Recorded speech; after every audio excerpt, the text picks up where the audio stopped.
आज का टॉपिक है हमारा कंटिन्यूटी, सातत्यता या सततता। लास्ट क्लासों तक आपने अच्छे से लिमिट समझ चुके हैं कि लिमिट क्या होती है, कैसे फाइंड की जाती है, उसके क्या रूल्स होते हैं। आज कंटिन्यूटी की बात करते हैं। कंटिन्यूटी को अगर मैं सरल भाषा में कहूँ तो मान लीजिए हमें एक कर्व खींचना है, एक ग्राफ खींचना है, तो हम अगर उस कर्व को बिना पेन उठाए बना सकते हैं तो वो कर्व क्या होगा, सतत होगा। ठीक है, इसे ही कंटिन्यूटी कहा जाता है। लेकिन हर सवाल में ये पॉसिबल नहीं कि आप उसका ग्राफ बना सको और उस ग्राफ को चेक कर सको कि वो बिना पेन उठाए बनाया जा सकता है या नहीं। तो इसके लिए आपको इसकी डेफिनेशन पे जाना होगा और इसके रूल रेगुलेशन समझने होंगे और उसके अकॉर्डिंग आपको ग्राफ का बिहेवियर समझना होगा कि वो कंटिन्यू है या नहीं है। ठीक है, तो देखिए मान लीजिए कोई फलन एफ जेड है, ठीक है, और वो किसी बिंदु जेड नोट पर सतत होता है। तो फलन की जेड नोट पर सीमा, या दो बातें बोल रहा हूँ, फलन की जेड नोट पर सीमा और जेड नोट पर मान, यानी फलन की जेड नोट पर लिमिट, ठीक है, और फलन का जेड नोट पर जो मान होगा वो दोनों बराबर होने चाहिए। अगर बराबर हो जाते हैं तो वो फलन जेड नोट पर सतत कहलाएगा। ठीक है, तो इस पर हम एक क्वेश्चन कर लेते हैं।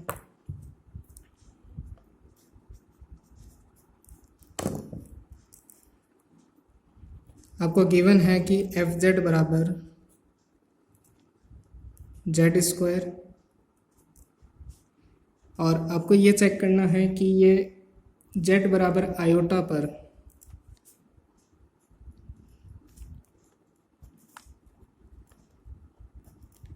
सतत है या नहीं। तो डेफिनेशन में जो जेड नोट था उस जेड नोट को क्या दिया हुआ है यहाँ पर, जेड बराबर, यानी आपको जेड नोट पे चेक करनी थी तो यहाँ जेड नोट क्या दिया हुआ है, आयोटा, यानी आपको इस फलन को आयोटा पे चेक करना है कि सतत है या नहीं है। अब देखिए इसका ग्राफ तो खींचना पॉसिबल है नहीं, तो हम इसके अकॉर्डिंग देखेंगे कि ये सतत है या नहीं है। तो सबसे पहले हमें क्या करना होगा, इसकी लिमिट फाइंड करनी होगी। तो सबसे पहले लिमिट फाइंड करते हैं। लिमिट जेड टेंस टू किस पे फाइंड करनी है, आयोटा पर, आयोटा। आगे फलन रख दो, फलन का मान क्या है, जेड स्क्वायर। अब लिमिट फाइंड करने के कई रूल होते हैं, या तो आप इसको डायरेक्ट पुट कर दो, आपकी वैल्यू आ जाए तो ठीक है। अगर 0/0 की फॉर्म बनती है तो एल हॉस्पिटल रूल अप्लाई करते हैं। और भी आपको एक तरीका और बताया था, वो दो पथ वाला तरीका। ठीक है, तो फिलहाल अपन इसकी वैल्यू पुट करते हैं। तो यहाँ पे वैल्यू पुट करेंगे तो आयोटा स्क्वायर, तो ये वैल्यू क्या आ जाएगी, आयोटा स्क्वायर मतलब माइनस का 1। ये इसको एक बार समीकरण 1 कह देते हैं। अब हमें क्या ज्ञात करना है, फलन का जेड नोट पर मान ज्ञात करना है। तो फलन का जेड नोट पर मान ज्ञात करना है, यानी फलन का किस पे मान ज्ञात करना है, आयोटा पर मान ज्ञात करना है। यानी ये आपको क्या दिया हुआ है, जेड नोट दिया हुआ है। ठीक है, तो इस पर मान ज्ञात करेंगे। तो हमारा फलन क्या है, जेड स्क्वायर। तो जेड स्क्वायर में अपन आयोटा रख देंगे, तो आयोटा का स्क्वायर, आयोटा का स्क्वायर -1 होता है। तो समीकरण 1 और 2 से हमें समझ में आ रहा है कि इसकी लिमिट और फलन पे मान बराबर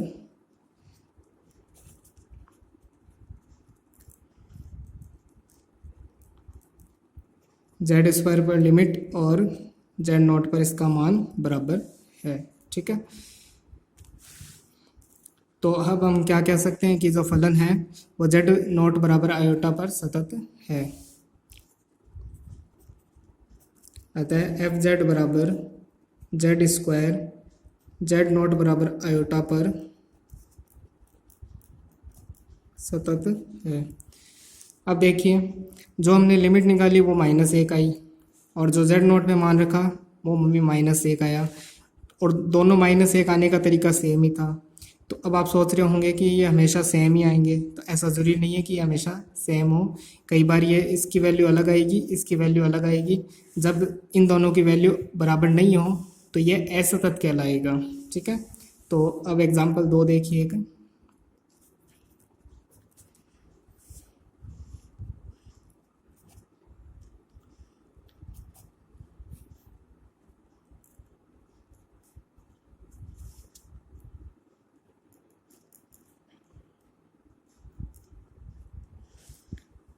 अब इसको वापस आयोटा पर चेक करना है, जेड नोट बराबर आयोटा पर सतत की जांच कीजिए। पहले हम इसकी लिमिट लेंगे, फिर हम इसकी आयोटा पर वैल्यू फाइंड करेंगे, ठीक है। तो सबसे पहले अपन लिमिट फाइंड करते हैं इसकी। Limit z tends to iota, फलन का मान कितना है, यहाँ देखो फलन किस प्रकार डिफाइन है। यहाँ पे फलन के दो मान दिए हुए हैं, एक तो जेड स्क्वायर दिया हुआ है, एक जीरो दिया हुआ है। अच्छा, फलन का जेड स्क्वायर मान कब यूज करना है, जब जेड का मान आयोटा नहीं हो। और फलन का मान जीरो कब यूज करना है, जब फलन का मान जेड का मान जब आयोटा यूज हो, ठीक है। तो देखिए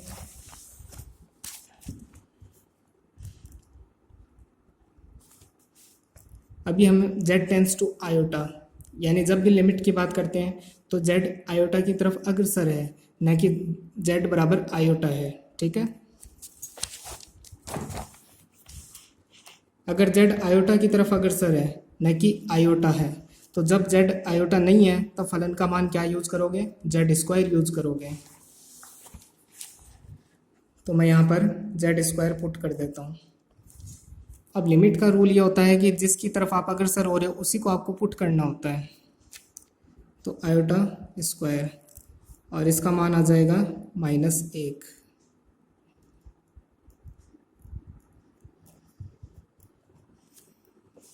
ये तो लिमिट आ गई। अब फलन पे मान ज्ञात करते हैं अपन।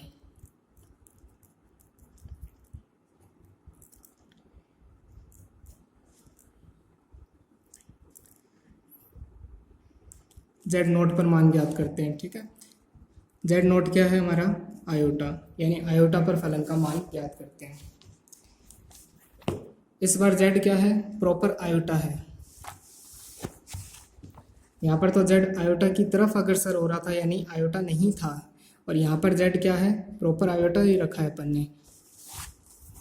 तो जब जेड आयोटा रखा जाता है तो उसकी वैल्यू क्या ली जाती है, यहाँ पे फलन क्या डिफाइन है, 0। तो यहाँ पर अपन क्या ले लेंगे, 0। तो इस बार आपकी जो फलन था, यानी जो फलन है उसकी जेड नोट पर वैल्यू क्या आ रही है, 0 आ रही है। और यहाँ पर limit z tends to z naught f z, limit क्या आ रही है, -1। समीकरण 1 व 2 बराबर नहीं है, इसलिए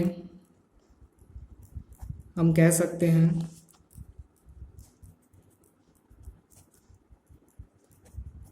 कि फलन z बराबर आयोटा पर असतत है, मतलब सतत नहीं है।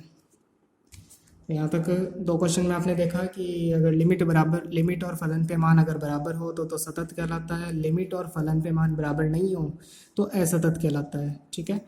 और ये जो z बराबर आयोटा जिस पर असतत है वो असतत बिंदु कहलाता है, तथा z बराबर आयोटा असतत बिंदु कहलाएगा।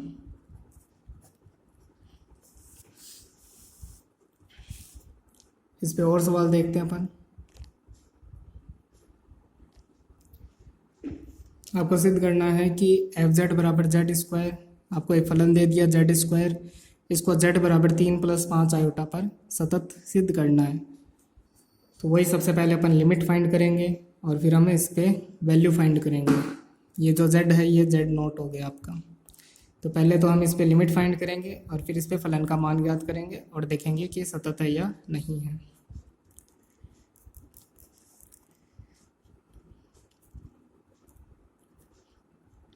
किस पे लिमिट फाइंड करनी है, 3 प्लस, तो इसको यहाँ नोट कर दो, 3 + 5 आयोटा। और फलन क्या है, जेड स्क्वायर, तो इसको यहाँ नोट कर दो, ठीक है। अब क्या करते हैं, इसकी वैल्यू डायरेक्ट अपन पुट कर देते हैं इसके अंदर। तो ये वाली वैल्यू यहाँ पुट कर दो, 3 + 5 आयोटा स्क्वायर, इसका थोड़ा विस्तार कर दो, 3 का स्क्वायर 9, यहाँ 25 iota square plus 30 iota, 9 minus 16, क्योंकि आयोटा स्क्वायर नेगेटिव हो जाता है, 30 आयोटा। अच्छा, मैंने 25 में से माइनस करके लिख दिया, क्यों नेगेटिव हो जाएगा, और 25 माइनस 9, 9 माइनस 25 तो माइनस क्या 16, 3 आयोटा, 30 आयोटा। तो ये मान तो आ गया limit z tends to 3 plus 5 iota z square. अब हम इस फलन पर मान ज्ञात करेंगे।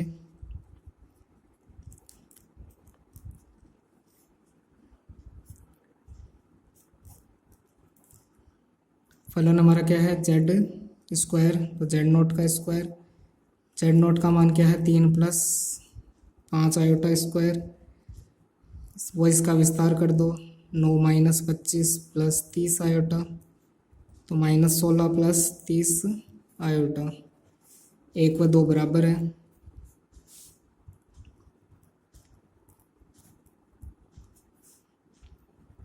इसलिए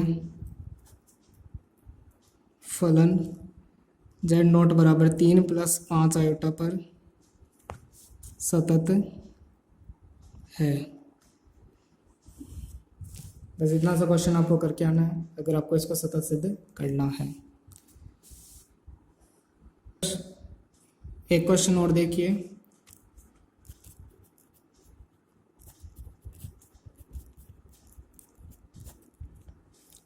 सिद्ध कीजिए एफ जेड बराबर x y upon x square plus y square,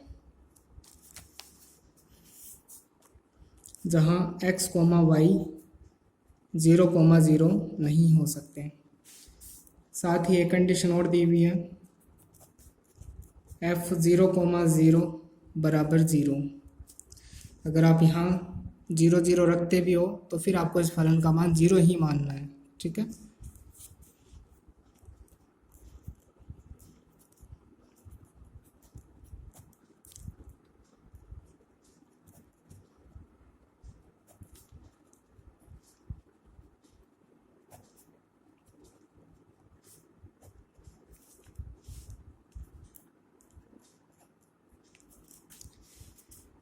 question ये दिया हुआ है कि आपको एक फलन दे दिया,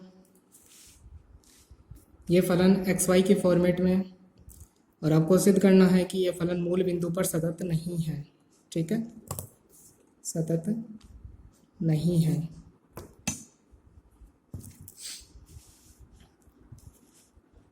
वो इसके लिए सबसे पहले हम मूल बिंदु पर लिमिट निकाल लेंगे। अब यहाँ पे नोटिस करो कि ये इस बार हमें एक्स वाई के फॉर्म में दिया हुआ है, पिछली बार ये सवाल हमें जेड की फॉर्म में दिया हुआ था। अगर जेड की फॉर्म में दिया होता है तो जिस पे बोला जाता है उस जेड को अपन पुट कर देते हैं, ठीक है। इस बार एक्स वाई की फॉर्म में दिया हुआ है, जब एक्स वाई की फॉर्म में दे दें तो हमें वो जो पथ वाला नियम बताया था मैंने आपको कि 2 पथ मानने पड़ेंगे आपको, तो उसके अकॉर्डिंग करना होगा आपको। तो मैं अगर ऐसे मान लूँ कि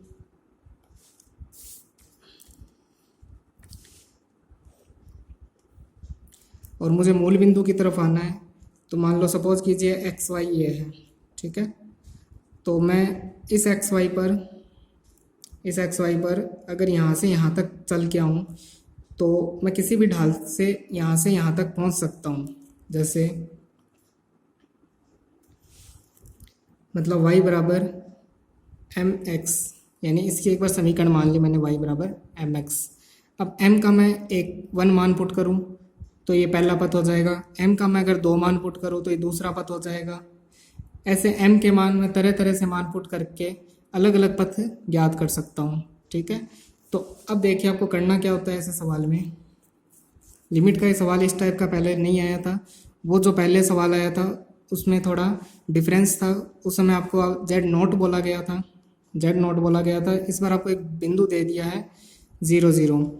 अब मैं आपको यहाँ पे ये बताना चाह रहा हूँ कि आपको इन दोनों में से एक को विलुप्त करना होगा, या तो y को विलुप्त कर दो या फिर x को विलुप्त कर दो। तो मैं यहाँ से यहाँ तक आने के लिए इस पथ का सहारा ले रहा हूँ, तो y बराबर mx लिख दूंगा मैं यहाँ पर।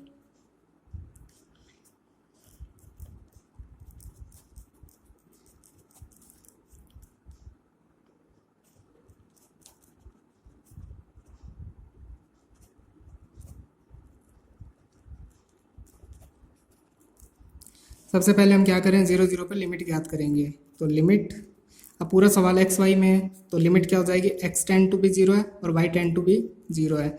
एक्स और वाई दोनों किसकी ओर अग्रसर हो रहे हैं, 0 0 की ओर अग्रसर हो रहे हैं। मैं ये नहीं कह रहा कि एक्स और वाई प्रॉपर 0 है, मैं कह रहा हूँ एक्स और वाई दोनों 0 0 की तरफ अग्रसर हो रहे हैं। ठीक है, तो अपना फलन क्या है, x y upon x square plus y square. अब मैं वाई बराबर क्या रख दूँ, एम एक्स रख दूँ। ठीक है, जो हमारा पद है।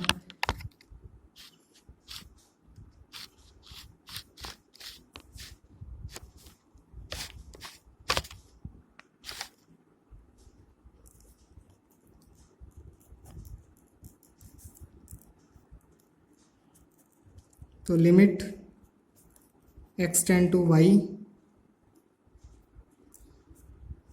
X comma y tends to 0 0। तो वाई की जगह मैं क्या रख दूँ, एम एक्स, और यहाँ पर भी एम एक्स पुट कर दूँ तो एम स्क्वायर एक्स स्क्वायर। अब यहाँ देखो वाई की जगह मैं वाई को एक्स की फॉर्म में चेंज कर चुका हूँ, तो यहाँ से वाई तो हट जाएगा, तो एक्स टेंड टू 0 रह जाएगा।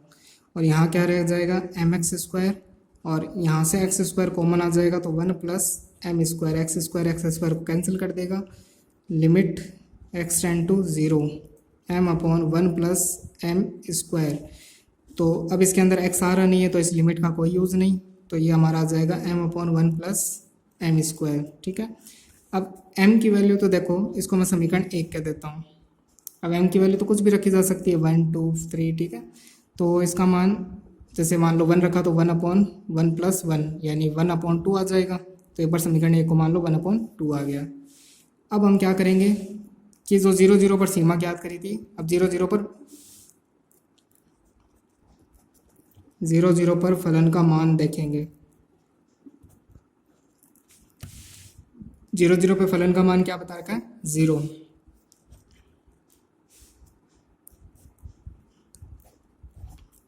अब बताइए, जो लिमिट आई है कि और जो फलन पे मान आ रहा है, क्या वो दोनों बराबर है, बिल्कुल भी बराबर नहीं है। हाँ, अगर आप ऐसे कहो कि m बराबर 0 रख दो तो बराबर हो सकता है, लेकिन यहाँ बात हो रही प्रत्येक m की, यानी m बराबर 1 पे भी इसका मान इसके बराबर होना चाहिए था, नहीं हो रहा। समीकरण 1 व 2 m के प्रत्येक मान के लिए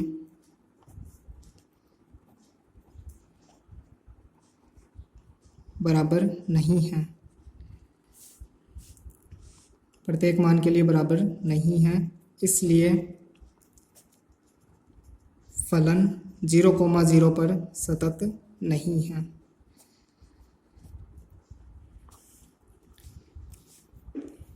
हाँ, तो आप आज का कॉन्सेप्ट आपको समझ में आ चुका होगा। बस आपको क्या चेक करना था, आपको ये चेक करना था जो फलन आपको दिया हुआ उसकी लिमिट फाइंड करनी थी, और जिस पे आपने लिमिट फाइंड करी है उसी पर आपको फलन का मान ज्ञात करना था। अगर वो दोनों बराबर हैं तो ही फलन सतत कहलाएगा, अगर दोनों बराबर नहीं है तो फलन सतत नहीं कहलाएगा। बाकी आगे नेक्स्ट क्लास में देखते हैं।